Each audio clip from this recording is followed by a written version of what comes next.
with the big employers like Dangote, flour mills, Wakot, all the different organizations who seek these human resources in being able to channel out opportunities for them. A lot of them will be converted, even with convertible skills in data, data gathering, data analysis, data analytics.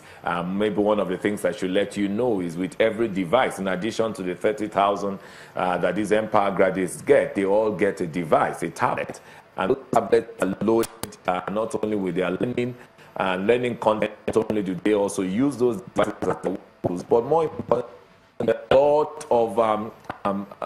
lot of resources, competency development resources, certification-based resources. Google has subscribed their content on those devices. Microsoft Academy, name it. A few of these technology companies, Oracle, they've subscribed their content, and people are able, therefore, to gain appreciable ICT skills. What about that they can use? My apologies. For life sustainability. What about people with lesser skills? Because from your opening sequence, you did say that the challenge that a lot of employers have is getting the right people with the right kind of skills. So that seems to suggest that there are a lot of people without that kind of skills or skill to that level. What happens to them? Yeah. So a few things. Let me recap to say that there are 200,000 of them, and soon 300 more, making 500,000. You're going to swim with varied opportunities. Some are likely to be retained, like I said, to continue in the service work that they do in our various communities. Some would go entrepreneurial. I already gave you some examples. Some would go into digital literacy, digital area. But one of the things we've done for all of them is really to ensure that everyone gets basic digital literacy. You and I know that there is really no employer of labor who seeks to hire someone who is not digitally literate. So the fact that they can all use Facebook, the fact that they can all apply online, let's remember that this program was all online based. They applied online, they took their test online, they get paid electronically as well, and they relate with us electronically. So these are really 24 months of grilling and drilling experiences, just so that you can be fundamentally digitally literate at the very basics. But not everyone will be at the same level, clearly, but that's why there are varied opportunities. I believe that everyone will then find their feet. But what is key is that this is an employability enhancement program. But then again, let's also remember I spoke about the non-graduate program. Now, by saying non-graduate program, which is where you get to train in our construction industry, in the next few weeks we'll be rolling out skills, competency training, development in 6 construction areas: carpentry, masonry, plumbing, electrical, and automobile. We'll be rolling that out, and they would get to be in centers across the country for 3 months, and then 9 months extended apprenticeship with employers, and they also get a stipend, a basic stipend every month. We'll let you shed more light. I feel like, sorry to jump in. We'll let you shed more light, especially that stipend and how they get it. It always gets people's attention. But join us in just a moment. Don't go away.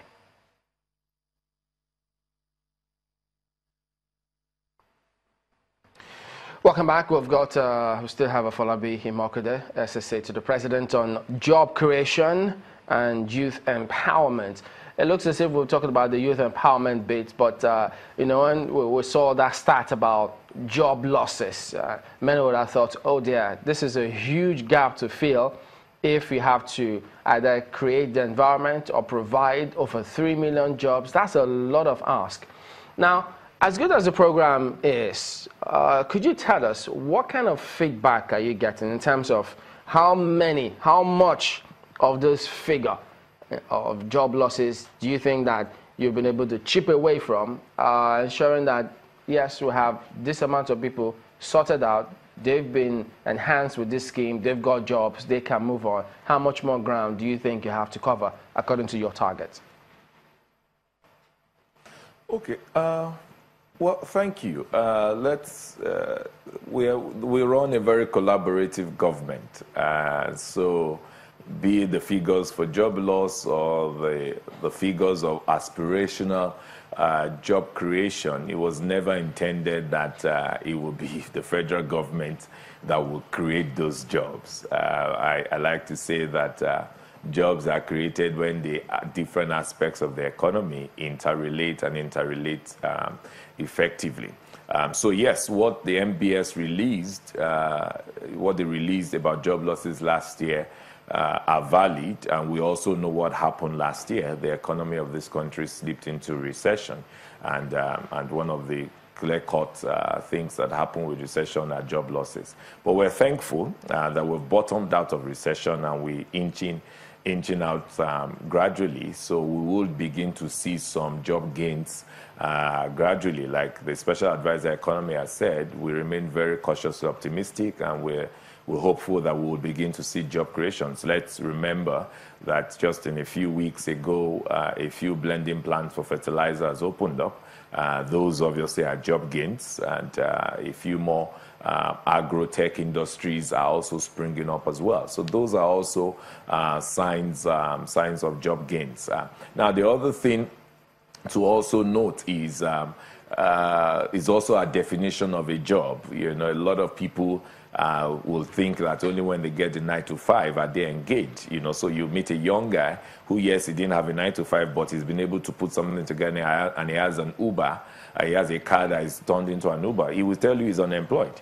Meanwhile, he's basically, even from the money from Uber, he's been able to get another Uber where he's employed someone else. He will still tell you he's unemployed because he's not in a 9 to 5 job. So I think, again, societally, we need to also rethink the concept of what is a job. And that's why I said earlier that even the whole definition of the job and the role technology is playing to disrupt what we've, to disrupt positively though, what we've traditionally thought to be the meaning of a job is also something we need to bear in mind. I say this because when I look at the complementary social investment program, the homegrown school feeding, for example, that has created a number of jobs, whilst their own direct objective is to increase nutrition for our kids who are in the primary 1 to 3, which aids their learning. But let's backtrack and realize that that homegrown food that is served in the school starts from the farmer. That is increased farmer outputs.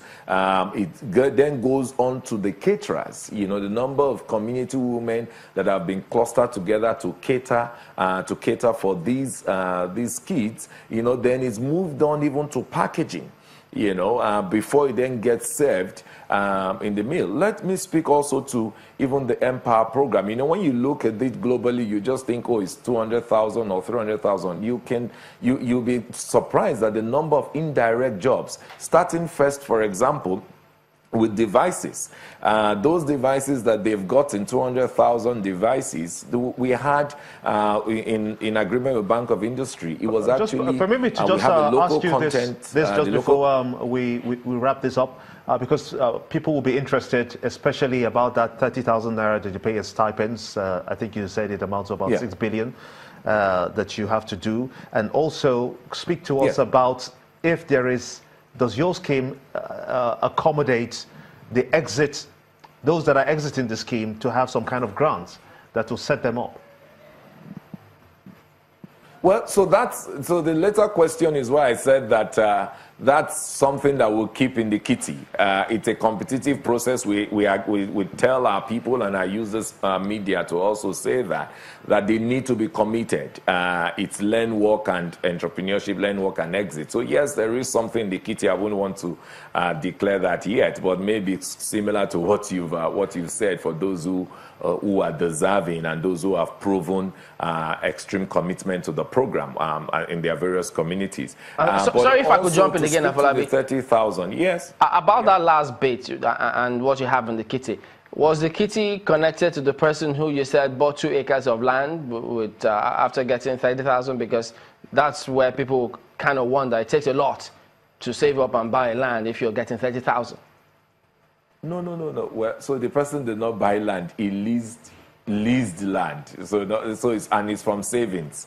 All I'm saying is I just cited an example of what people have been able to do with their life savings. And I've gone around this country, and I will say to you, in the words of Emmanuel in Jos, he says, "Sir, I know you pay us 30,000, but it's 30 billion in my account." So that's the value, the enormous value of what this money is. You see, when you're in Lagos or Abuja, you think 30,000 is nothing. But when you really go into hinterlands where all these volunteers are serving, are doing great work, you begin to imagine what 30,000 has done for their lives. And all these stories are very virtual, very real stories. We have a situation room that captures all of these life impacts. But speaking about HE, she saved and she's been able to lease, not that bought land. Okay. Yeah.